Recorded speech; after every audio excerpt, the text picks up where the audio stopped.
comunidade em que se integra, porque só por si, e queria naturalmente agradecer a imediata e franca disponibilidade que o professor teve em vir até nós, mas marca a importância e a validade que o domínio das ciências sociais, das humanidades, têm na diversidade da academia.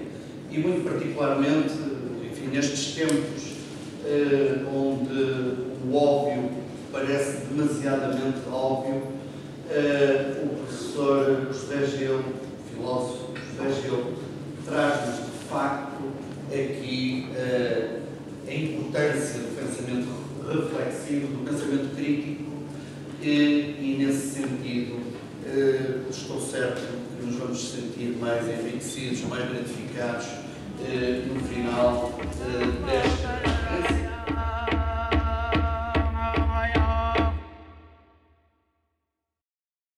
A experiência estética, metafenomenologia e poder são temas que passeiam em quase todas as suas obras de grande forma. Vagueiam em corpo, espaço e poder, em os monstros, em o espaço interior, em a imagem nua nas pequenas percepções, em metamorfoses do corpo, em movimento total do corpo e a dança, em a profundidade da superfície e até nos mais de gênese sociológica, como Portugal hoje deve existir, e em busca da identidade nacional. Considero, por isso, notável, uma obra tão vasta, a capacidade de manter a coerência teórica em temas tão diversificados. Sobretudo quando é essa coerência soma-se um conjunto de extraordinárias inovadoras combinações teóricas que nos permitem passar para lá aquilo que se nos aparece, novas ideias ou novos conceitos. E dizer que José Gil aborda em quase todas as suas obras, grande fogo, experiência estética, metafenomenologia e poder, é dizer toda a sua importância na construção do conhecimento, filosófico ou humano. Já que em qualquer área do saber humano em geral, ou nas ciências sociais em particular, pouco nada escapa à relação entre essa tríade, metafenomenologia, experiência estética e poder.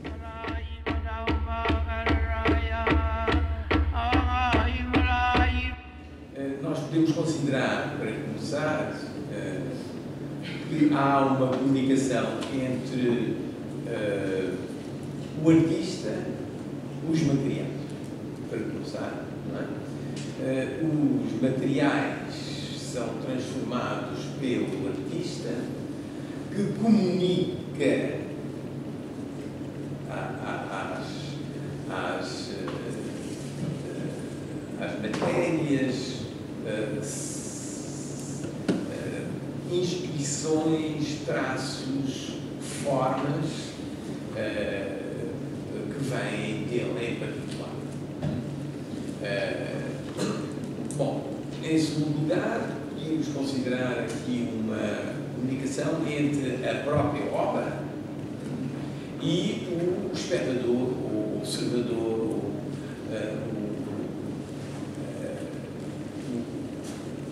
o olhador. Regata, como diz Duchamp, e se fala de Duchamp porque já me vou referir. No entanto, e depois nós poderíamos considerar um terceiro tipo de comunicação, que é a comunicação entre o artista e o espectador. Ou observador. Bom, este tipo de comunicação, o último, foi muito tratado e, sobretudo na literatura sobre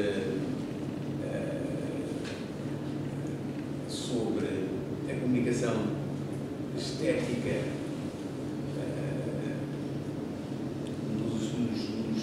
autores franceses dos anos 50, 60, em que se insistia no facto de que o leitor, por exemplo, na literatura, o que o leitor, no fundo, descobria através da obra, num livro, era uma outra subjetividade compenetrava em comunicação. Eu, portanto, o que me interessa é, ao ler Flaubert, Madame Bovary, é descobrir Flaubert, precisamente a subjetividade de Flaubert. Se, no entanto, nós podemos imediatamente pôr em causa este último tipo de suposto de comunicação por duas razões. A primeira é que mais há, relativamente às outras duas que referimos, que mais há na ópera que esteja no autor e que seja comunicado pela obra entre o artista-autor e o espectador. A resposta é nada. Porque a comunicação é a comunicação entre a obra e o espectador. Em segundo lugar, há uma razão que eu não desenvolverei, mas que vou dar como axiomática quase, não é? É hoje uma banalidade, é fácil de mostrar, que eu pressuponho. É que não há sujeito à obra de arte. A obra de arte é sem sujeito. Na feitura da obra de arte há uma dissolução de sujeito. Isto é um velho tema que vem também de Blanchot, de autores franceses, portanto é muito velho, e vem a Heidegger também, etc. E porque não há sujeitos, nós podemos nos perguntar com quem, se há alguém, com quem comunicamos. Quem é o autor da obra de arte? Mas esse problema eu levanto, mas não vou tratá-lo, não é o objeto da minha comunicação. Enquanto ato de criação, o artista vai da intenção à realização, passando por uma cadeia de reações totalmente subjetivas. A luta para a realização é uma série de esforços, de dores, de satisfações, de recusas, de decisões que não podem, nem devem ser plenamente conscientes. Pelo menos no plano estético. Portanto, é o inconsciente que nos interessa. O resultado desta luta é uma diferença entre a intenção e a sua realização, diferença de que o artista não se encontra, não está de maneira nenhuma consciente. De facto, uma cadeia, um elo, falta à cadeia das reações que acompanham o ato de criação. Este corte que representa a impossibilidade para o artista de exprimir completamente a sua intenção, esta diferença entre o que ele tinha projetado e o que ele realizou é o coeficiente pessoal contido na obra. Noutros termos, o coeficiente pessoal é como uma relação aritmética entre, primeiro, o que está inexpresso, mas foi projetado, e entre o que está expresso, mas inintencionalmente. Bom, o coeficiente de arte mostra a diferença que existe entre o que está projetado e o que está expresso no mundo. Isto parece-nos, dito assim, evidente. Porquê? Porque o que se projeta é uma ideia plástica, qualquer coisa como aquilo que Kant exprimia com o conceito de ideia estética, não é? Uma imagem que se realiza imagem,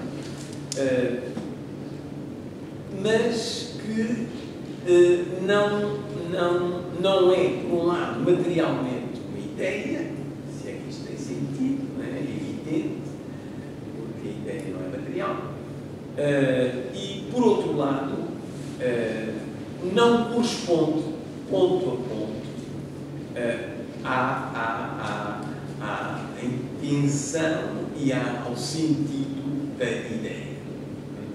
Há um inconsciente na obra,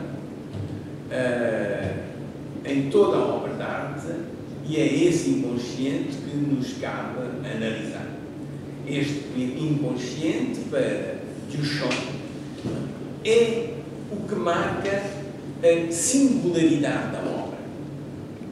Cada um de nós, se cada um de nós fosse artista, cada um de nós produziria uma obra singular e diferente das que os outros produziriam por causa deste coeficiente pessoal. Tá. Ora, de onde é que vem? E depois podíamos dizer que isto é mesmo assim, é claro, não é?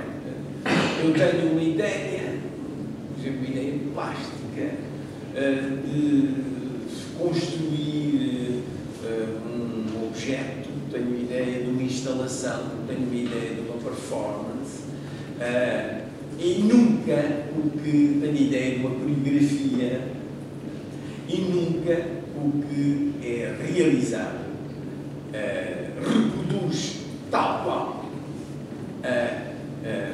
o que foi projetado. Portanto, há uma desfasagem entre o que foi projetado, mas não se apresentou, e entre o que se apresentou e se mostra, mas inintencionalmente, quer dizer, houve uma irrupção do inconsciente, qualquer que seja este inconsciente, houve uma irrupção do inconsciente que impediu a ideia imediata que temos, que impediu, não empreguemos a palavra recalque, impediu a expressão do parte do que é projetado, do que foi projetado, não é? E que não foi expresso. De tal maneira que poderíamos dizer que quanto mais o expresso se aproxima do projetado, menos inconsciente se manifestou. Quanto mais inconsciente surge e rompe no ato, nesta luta do que ele falou anteriormente, que é o fazer da obra, menos, quanto mais inconsciente irrompe, menos aparece o projetado e o consciente. Bom, a questão à volta da qual gira o que eu quero dizer é se é assim, se admitimos isto, o que é a comunicação estética? O que é a comunicação entre um coeficiente de arte pessoal ou, muito simplesmente, entre o conteúdo inconsciente que se manifesta na obra e o observador. Como é que se opera uma comunicação entre um inconsciente e empírico? Um consciente, uma consciência, um inconsciente, um duplo, temos que ver o que é. Mas é isto a comunicação. Estamos muito longe, precisamente, do que, por exemplo, das discussões entre Berkeley e essas outras sobre o que faz a experiência estética de comunicação, a experiência da harmonia especial, etc. Porquê? Porque nós procuramos entrar um bocado no que é o inconsciente. E o que é o inconsciente comunicável.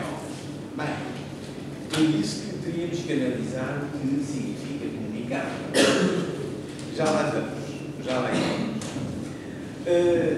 Em primeiro lugar, há uma diferença que Dolto faz entre duas noções essenciais para ela. Uma primeira noção, a noção de esquema cultural. É uma noção fundamental, tradicional, vai ser o eixo da filosofia de Merleau-Ponty, como toda a gente sabe, da primeira filosofia de Merleau-Ponty, e ela constrói um outro conceito riquíssimo, extraordinário, de certa maneira, que é o inconsciente, a imagem inconsciente do corpo. Imagem inconsciente do corpo, a expressão é já paradoxal, como é que há uma imagem inconsciente, mas Freud já tinha essa ideia que havia conteúdos imagéticos inconscientes, mas não no sentido de todo. A expressão do doutor é completamente nova. Imagem inconsciente do corpo é uma espécie de mapa libidinal, mapa do meu desejo, desde que nasço, e mesmo antes de nascer já há uma vida intrauterina do desejo, que eu estabeleço com o outro e que advém das trocas inconscientes que o meu desejo estabelece com a personagem tutelar ou as personagens tutelares, a mãe, outros, de tal maneira que a imagem consciente do corpo é uma espécie de mapeamento, resulta de um mapeamento através tem uma história, da história do desejo, de tal maneira que se vai modificando, não é? Se vai modificando. Por exemplo, numa criança paraplégica, numa criança sem braços nem pernas, focómula,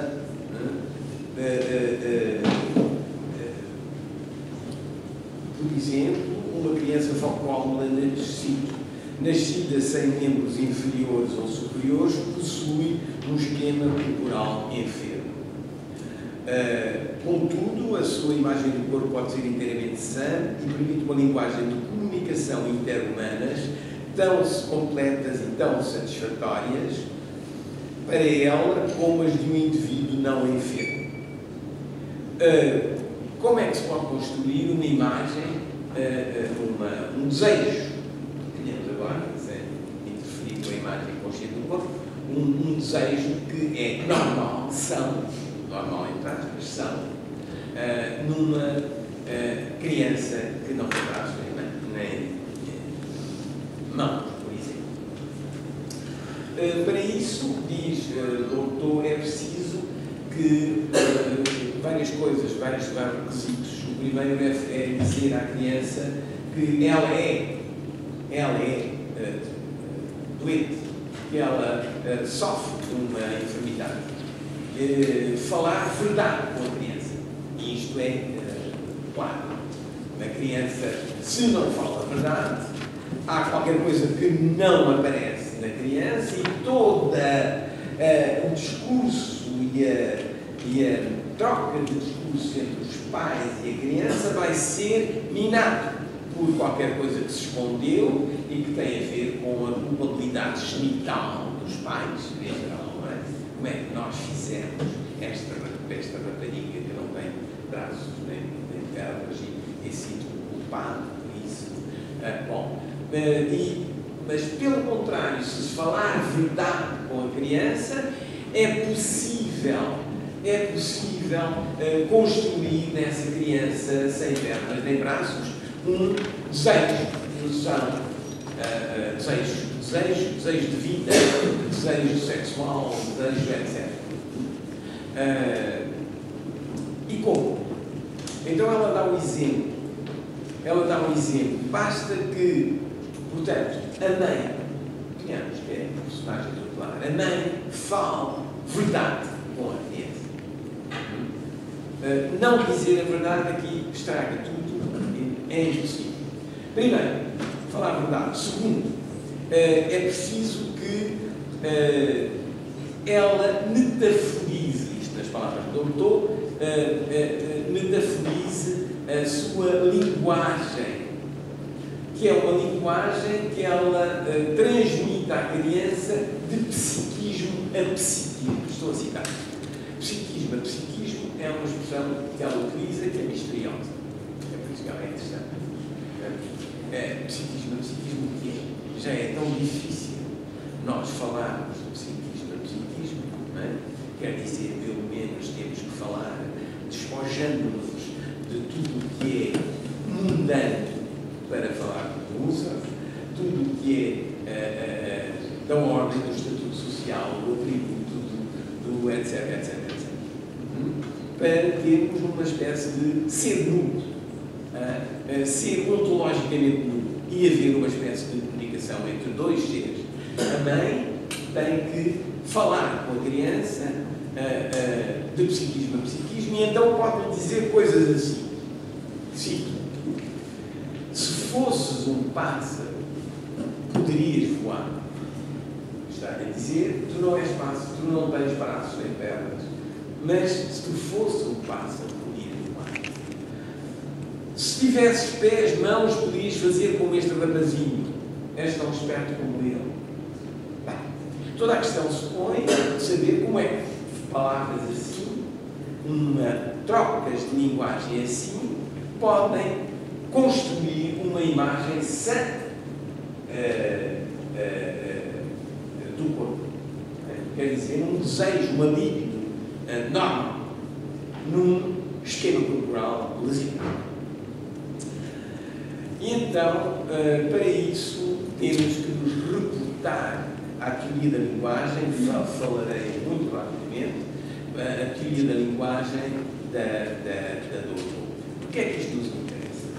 Interessa-nos imediatamente porque, se nós vamos falar numa comunicação estética, se a comunicação estética é uma comunicação inconsciente, nós estamos aqui numa zona de comunicação de inconsciente. Não são comunicações conscientes. E aquilo que elas chamam uma metáfora, se pudesse voar, se fosse um pássaro, podias voar, aquilo que elas chamam de metáfora, nós vamos ver que é outra coisa. Nem é metáfora, nem é imagem, nem é símbolo. Temos que entender de uma outra maneira. Ora, a teoria da linguagem de Dolto é a seguinte, venhamos, é um bocado no texto quase eu vou resumir em duas palavras dentro da teoria tão complexa. Mas o que ela diz é o seguinte: tudo é, como sabem, é o título do livro dela, tudo é linguagem. Tudo é linguagem para uma criança,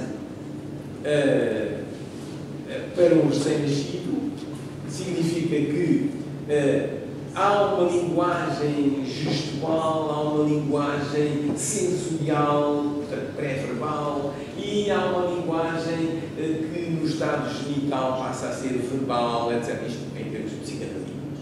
Bom, tudo é linguagem porque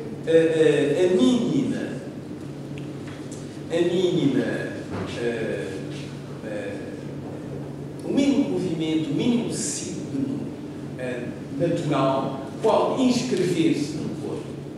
Pode inscrever-se no corpo. Como? Por exemplo, os fonemas, isto é importantíssimo e vai ser importantíssimo na comunicação estética. Os fonemas são, os fonemas da mãe, são compreendidos pelo bebê logo à nascença e são compreendidos através da imitação que se faz, do sopro,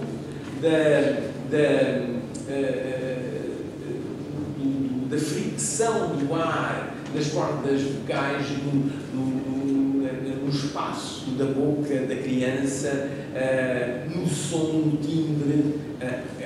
Os fonemas têm todo um sentido que é um sentido de prazer. Quer dizer, este prazer é um prazer que ele tem de entrar em comunicação com a mãe, de ser a mãe, de etc, etc. Portanto, isto é uma linguagem oral que se faz e que se inscreve no corpo. Então, a teoria do doutor é que há,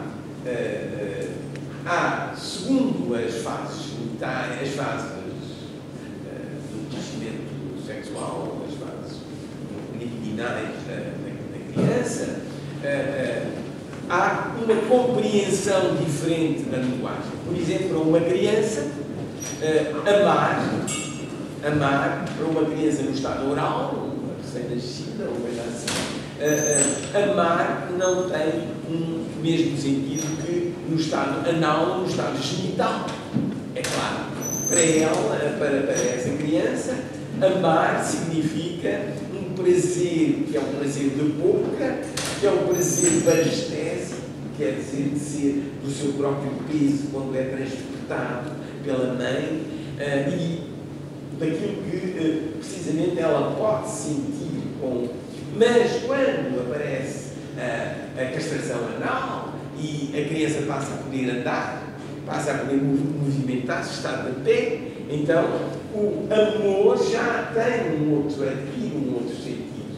E quando a genitalidade aparece, amor então passa a ter um sentido genital.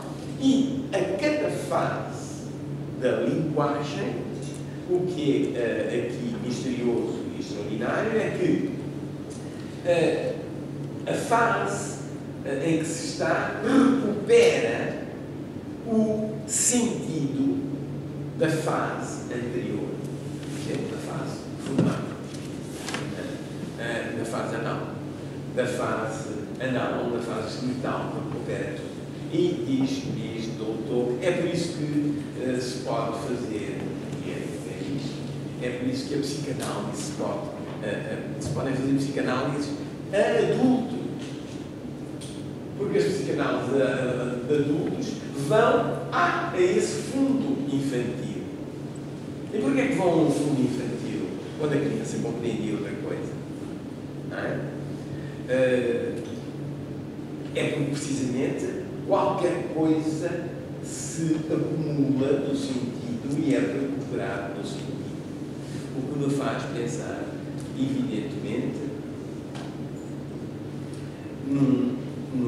naquela ideia do budismo, do tantricismo, de que se pode resumir todo um tratado numa só palavra, num mantra pronunciado de certa maneira, coisa que é incompreensível para nós, como é que um tratado se pode resumir numa palavra. Ora, como é que um morfema, num estado genital, pode recuperar esse sentido bastésico, peso, que a criança sentia como prazer e que era uma linguagem que ela tocava com a mãe e compreendia da mãe. Minha mãe compreendia dela. Como é que se pode recuperar? Porque há como que uma saturação. Bem, isto tudo é linguagem. Estão a ver que aqui há um pré-verbal que tem um sentido de inscrição. Eu vou ler um texto que é muito interessante e que todos compreendem. Não, quero dizer, todos nós compreendemos como evidente. É assim, não é preciso ser psiquiatra, nem psicanalista. Por exemplo, se há um pássaro que passa no jardim onde está o berço do bebê e que faz um pio particular ao mesmo tempo que o véu do berço oscila e que ele tem nesse momento uma cólica, um burburículo, o encontro destas três percepções, isso quer dizer que o pássaro e a cortina em conjunto é a fala da sua barriga. Então a dor de barriga uma pequena cólica que passa, é o significante do encontro do grito do pássaro com o véu agitado pelo vento. Parece um escritor, não é? Os escritores é que escrevem assim. Porquê é que eles escrevem assim? O que é isto que se passa? E montes de encontros sincrónicos, externos e internos, tomam o valor de sinais de linguagem que, para ela, a criança, tem apenas sentido de fala. Bom, isto é a teoria da linguagem. Ora, como é que voltando à criança focola, a criança sem braços nem pernas, como é que a criança adquire um desejo, uma imagem sã do seu desejo, quando ela não tem a capacidade de realizar fisicamente, corporalmente, o seu desejo, que é de andar, por exemplo, ou voar. Então, a ideia que está implícita através de outras noções, como a tropomorfização, projeção, etc., do todo, é esta, que já não é dela, que é uma leitura minha, é que o que a mãe passa à criança, quer dizer, comunica, entre aspas, transmite à criança, dizendo-lhe, se tu fosses um pássaro, podias voar, dizendo-lhe isto de psiquismo a psiquismo, quer dizer, desculpem, eu não acabei a frase, já estou com outra, quer dizer, transmitindo-lhe mais do que uma mensagem, transmite aqui qualquer coisa que eu vou chamar uma força. As forças são partículas. Eu aqui reenvio a Deleuze. Partículas virtuais. São partículas que vão de forças, que vão tão rapidamente que elas passam num espaço-tempo inferior àquele que é possível ter consciência. Portanto, há um princípio de inconsciência na emissão de forças. Mas eu só o bebê só tem essa, quer dizer, assim, absorve, alimenta-se desta força, se a mãe lhe falar no psiquismo, a mãe pode lhe falar como se fosse um objeto. Olha, toma lá. Pera. Pronto, pera. Queres olha, querias ser um pássaro? Toma um pássaro. Dá para a criança de uma outra maneira. E a criança nunca adquirirá um desejo tal. Ficará sempre focola e com o desejo enfermo. Se o desejo pode construir-se como são, é porque a criança vai construir em si a possibilidade de ter asas. Ela que não pode ter fisicamente asas, vai ter, não simbolicamente, não metaforicamente, vai ter realmente a possibilidade de ter asas. E como é que vai ter realmente? Com a comunicação de psiquismo a psiquismo, a mãe transmite-lhe forças e ela sente nascer no seu corpo e no sítio dos braços, sente nascer as forças correspondentes às forças que correspondem ao ter asas e voar. Portanto, a criança está a voar mesmo. E não está a voar imaginariamente. Nós temos que unificar o sentido imaginário e o sentido simbólico. Isto é um sentido literal, porque é um sentido virtual. As forças nascem. E porque as forças nascem, nasce o desejo.